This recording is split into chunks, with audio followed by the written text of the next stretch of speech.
How to be a captain, navigating fear, treacherous waters, and mental sparring. What does it mean to be a captain? Being a captain is about navigating your life skillfully and being a model. Being a captain is about leading your life in a way that is meaningful. You are the captain of your ship and the master of your soul. Believe in yourself and stay the course. Navigating fear. Number 1, know thyself. In order to navigate fear, you must know thyself. You must know fear, and you must know your tendencies and predispositions to fear. And from there, you can actually create real change. We tend to fear what we don't understand. Once we start to bring awareness to that, then you can navigate it skillfully.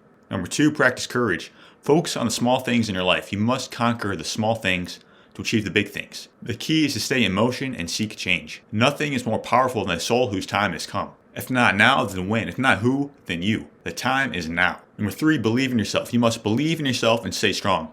Take generative action every day. Every day, push toward your goals and never surrender. I was taught never to surrender and always win. What this means is I keep the goal in mind and keep moving forward. Treacherous waters. Number 1, never waver. Never waver from your purpose and your dream.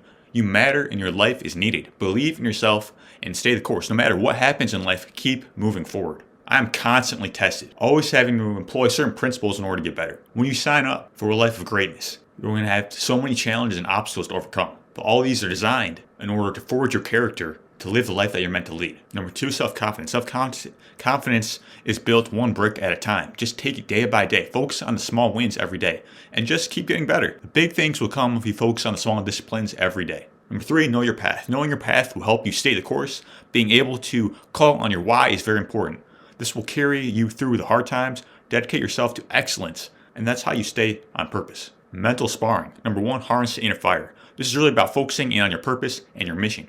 Asking yourself empowering questions with moving forward to a worthy ideal. This is kind of like a lion meditation. This is where you can develop your courage and inner knowing, connect to what is real and why you're here. What I find out is that if you routinely connect to your purpose, it strengthens within your mind. So you're much more purpose-oriented. What you focus on tends to expand. Number 2, preparation is really about preparing yourself for anything, essentially staying ready so you don't have to get ready.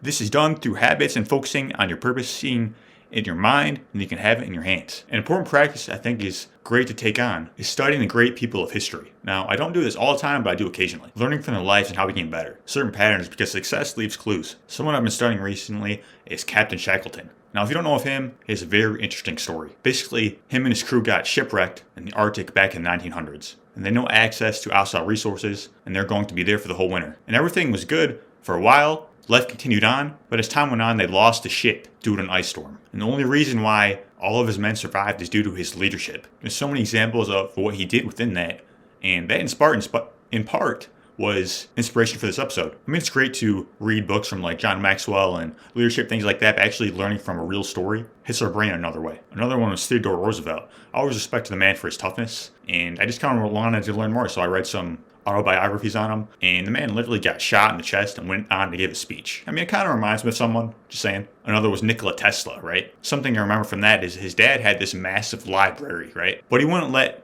Nikola read anything because he thought it would ruin his eyes. But what he did was we'd sneak into the library every night and he would just read for hours and hours all night long. I guarantee you that played a role in his genius. Now, what does it look like to learn from this? You don't have to read that much, but can you read? Most successful people, I find, are readers. Not all of them, but most of them. We all have our own ways of learning. Number 3, stoicism. This is really about developing your character traits to be ready. Managing your responses and how you relate to reality. Understand that your inner world creates your outer world. As you begin to change, you will see the fruits of your labor. All right, everyone. Thank you for tuning into the show. For more, you can head over to anthonygastella.com for articles, coaching, and other free resources. Also, if you can, leave a review for the show, let people know what you think, and I would appreciate that so much. Support the mission of freedom. Thanks for being on this mission with me, and I promise to give you more powerful, empowering, great content to help transform your life. Thanks for tuning in.